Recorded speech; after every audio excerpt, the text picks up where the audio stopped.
1970s horror films. What springs to mind? Maybe it's The Exorcist. Maybe the Texas Chainsaw Massacre. Maybe it's Amityville Horror. Or maybe something like The Town That Dreaded Sundown. Interesting films. All good. But what about The Hills Have Eyes? When you think of those films, what you might not realise is all five are based on potential true events and happenings. The Exorcist is about, I think it was called Ronald Doe, the exorcism of him. Texas Chainsaw Massacre, the murders of Ed Gein. Town That Dreaded Sundown was about 5 unsolved murders in a town in America. Amityville Horror, about the DeFeo family murder in the horror house. What about Hills Have Eyes? How true is that story? Well, if you believe Scottish folklore, the family that the Hills Have Eyes is based on were right here 400 years ago.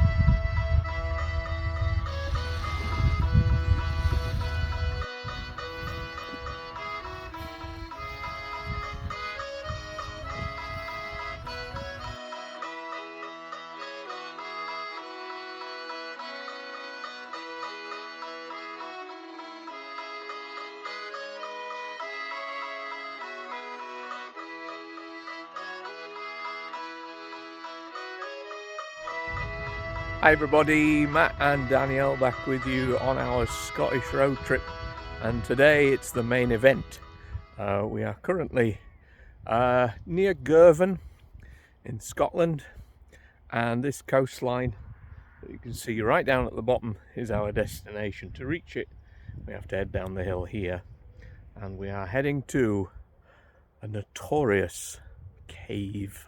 I think we'll see you when we get to the bottom, just for safety.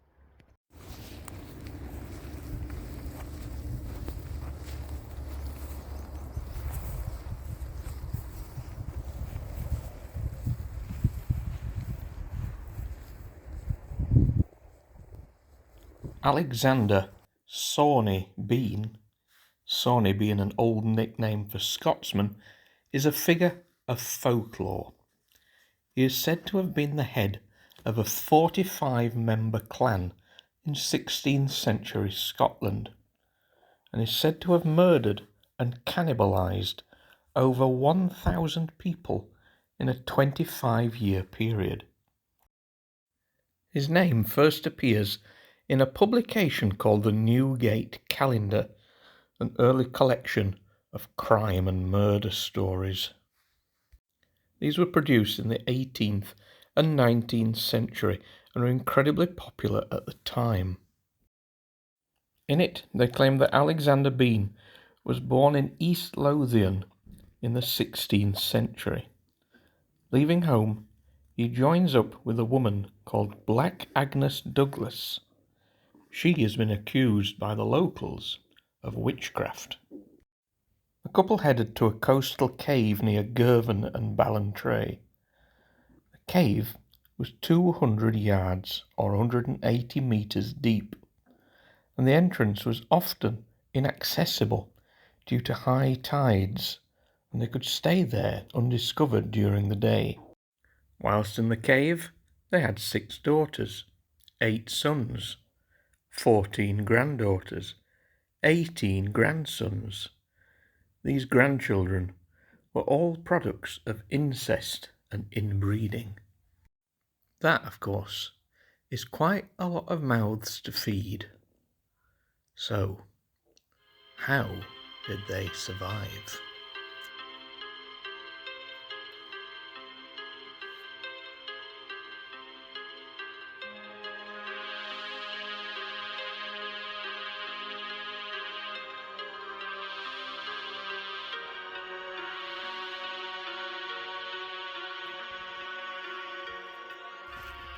So this is the cave behind us here in those rocks where Sawney Bean and his family of cannibals lived for decades and murdered and ate about 1,000 people. It's really unsurprising to think that they were down here for all that time. I mean, me and Danielle have just in our modern shoes struggled to get down there. Yeah. Okay, let's see, can we find the cave?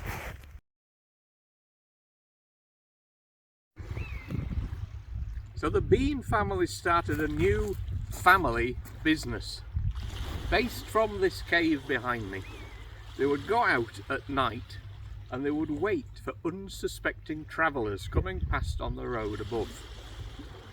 When those travellers came past, they would get them, they would smash them up, and they would drag the body back to the cave, they would cut it up, they would eat the body, but the bits they didn't want, they would then often throw out into the sea.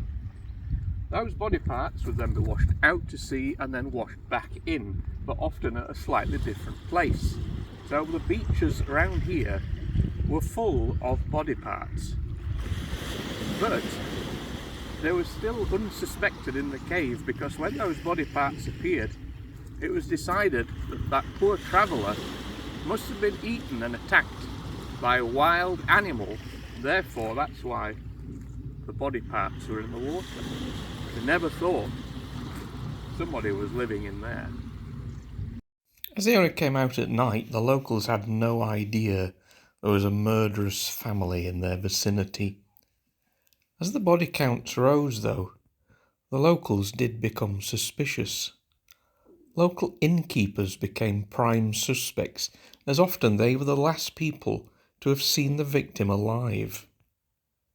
One person did think that one night someone or something had come out of the cave by the coastline, but the authorities rubbished this claim, believing that no human could ever live there.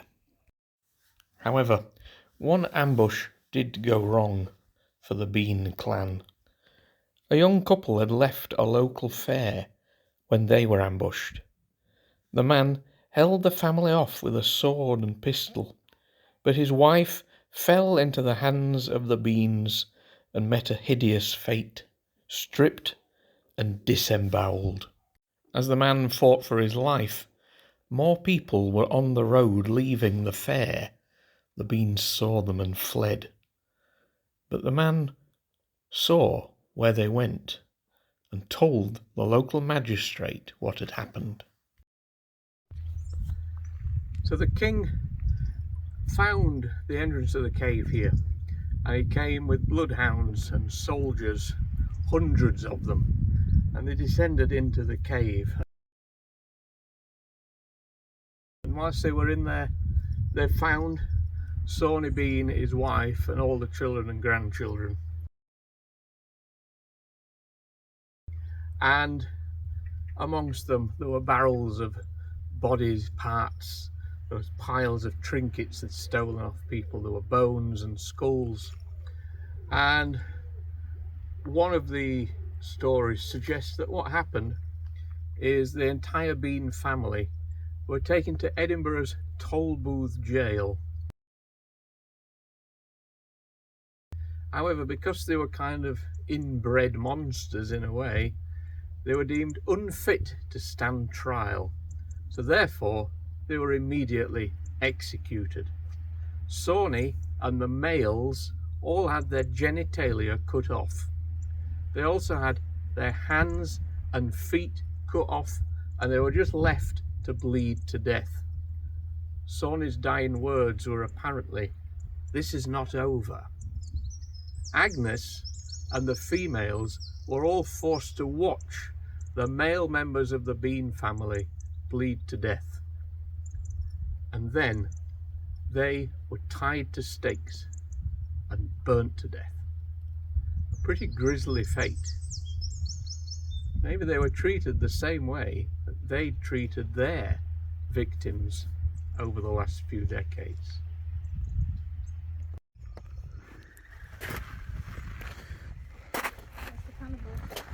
Yeah. Yeah.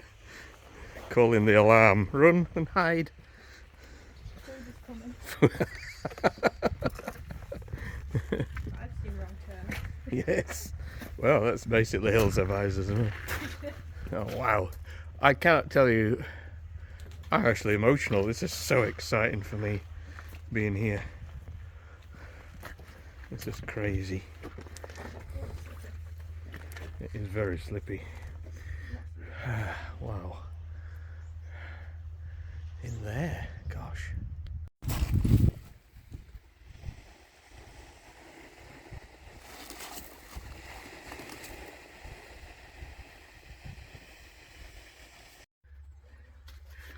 Some people call this one Benain Cave, I think. We're in an area called Benain, but actually this isn't Benain Cave. I don't know what this cave is called other than Sawney Bean's Cave. Possibly doesn't even have a real name. But Benain Cave is also known as Snib's Cave, and we'll be seeing that on another video if we get out of this one. Wow. I hope it is this.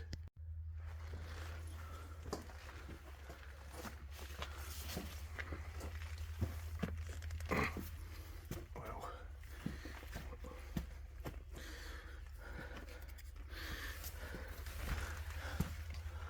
Oh yes. Wow. Here we go. So when you've made your way over these insanely slippy rocks, you also have to try and navigate this big boulder here. I won't film Danny, I'll try. It's not fair. Hello. Danny, are you ready to enter the Cannibal Cave? Let's do this. Let's go.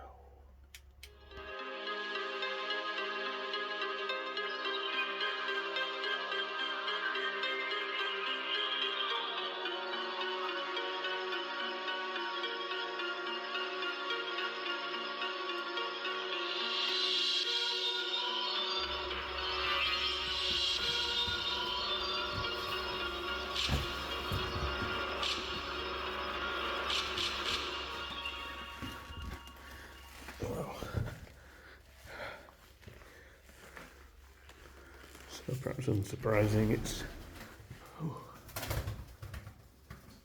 full of pigeons. Perhaps unsurprising is it's full of graffiti.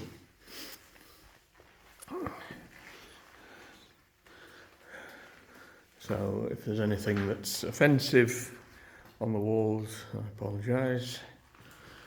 But, you know, don't get offended. How are you doing? What am I doing? How are you doing? Oh, good. What are you doing? Graffiti on the wall. Ah, yeah, good plan. On there.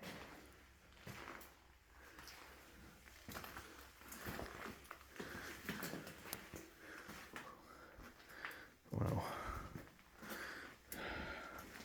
How far does this go?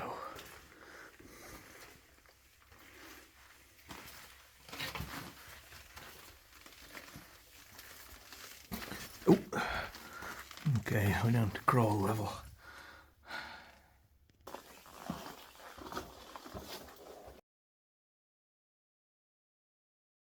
Okay, so here we are inside the Cannibal Cave. Some of it you can stand up in, some not. I'll probably jump in the sea after this, so not worried about the dirt. How many people would supposedly have been in here? So the mother, the father, the children, and then the grandchildren, but all basically babies of incest and all deformed. 40 odd, something like that, living in here. And then when they came and found the cave and came in, and they found, you know, flesh everywhere and bones and objects, little trinkets from the people they'd taken. Yeah. Right, let's see how much further we can get.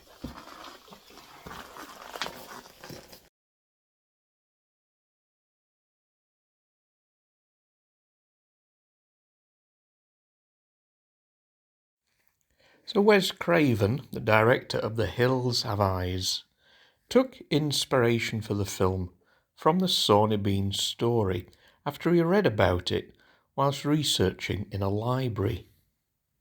The film features a cannibalistic tribe hiding in the mountains and coming out to attack unsuspecting travellers who are passing by, killing them and eating them. Most of the tribe in the film also meet quite grisly deaths, which could also be a nod to the rather horrific deaths that Bean and his family faced. Looks like this might be the end. Yeah, as it goes around this corner.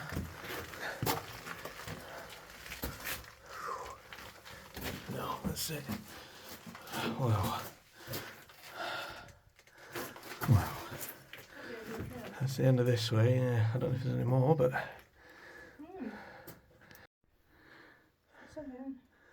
it's amazing.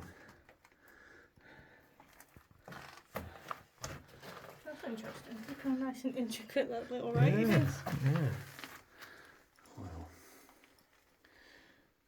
so we are inside Sawney Bean's Cannibal Cave. So what happened to Sawney Bean and his cannibals? Well, there's two stories. One is that the king and the people who came to find them were so disgusted by what they found here, they exploded the entrance and collapsed it so that the beans could not get out, and therefore they would have just starved to death in here. The other side is quite gruesome, what happens, but I've told you about that earlier in the video.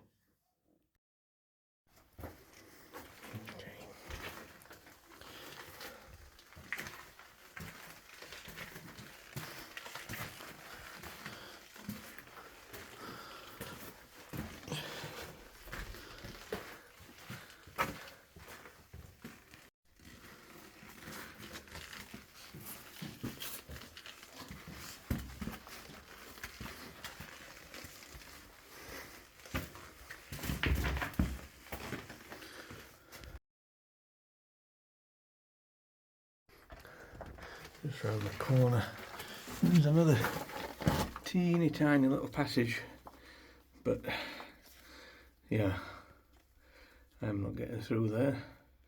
But I wonder if any of Sawney Bean's little babies could crawl through here, maybe escape somewhere else into the world.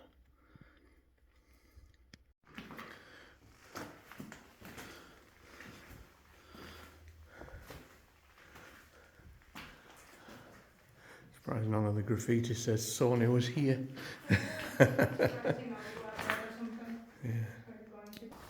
So, Sawney Bean's cave. What do you think? Real or not? I reckon so. Yeah? Yeah. Folklore starts from somewhere. Somebody may have been living in here. We do know that the next cave we're looking at definitely had somebody living in it, but far more recent. But yeah. Remember, folklore wasn't written down back then, so things became written later, and stories do change. But just to be in here is amazing. Yeah. Wow. That's so quiet. Some claim the story of Sawney Bean is real. Some claim it is fiction. However, there is a lack of evidence, which means we can never be certain whether it is fact or fiction. However, it is a story that has passed into folklore. Though others say it was a story invented just to sell books.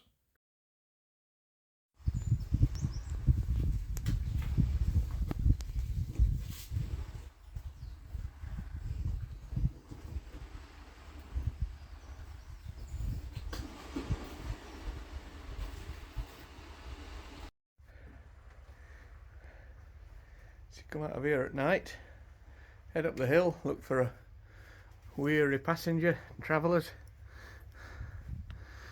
smash them to pieces, come back and eat them here. Delicious. A hard day's work. As mentioned, folklore starts somewhere. There is also a suggestion that the story of Sawney Bean is a version of an earlier 14th century story of another Scottish cannibal called Christie Cleek. But that's for another day. Okay, there we go, folks. That is the story, the legend of the cave of Sawney Bean and its connection, nearly, 350 years later, to The Hills Have Eyes, Wes Craven's horror film. To finish off, I think it's time we showed you something even more horrific. I'm going for a swim. See you soon. Bye.